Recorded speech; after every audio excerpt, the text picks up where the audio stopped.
আসসালামু আলাইকুম রহমতুল্লাহ। মহিলারা কি কবর জিয়ারত করতে যেতে পারবে?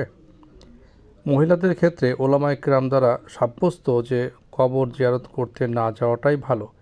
কারণ পর্দার ক্ষেত্রে তাদের খেলাফ হতে পারে, এক নম্বর। আর দ্বিতীয় হচ্ছে, যেহেতু মহিলাদের হৃদয় নরম, সেহেতু তারা কবরস্থানে, আপনজনের কবরস্থানের পাশে গিয়ে বিলাপ করতে পারে, কান্নাকাটি করতে পারে, যা তাদের জন্য কবরস্থানের যে পরিবেশ, সেই পরিবেশের সাথে বেমানান।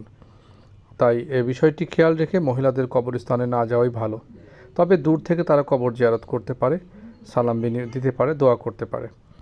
তবে খেয়াল রাখতে হবে, কবর জিয়ারত করতে গেলে অবশ্যই পর্দার যেন খেলাপ না হয়, সে বিষয়টি খেয়াল রাখতে হবে।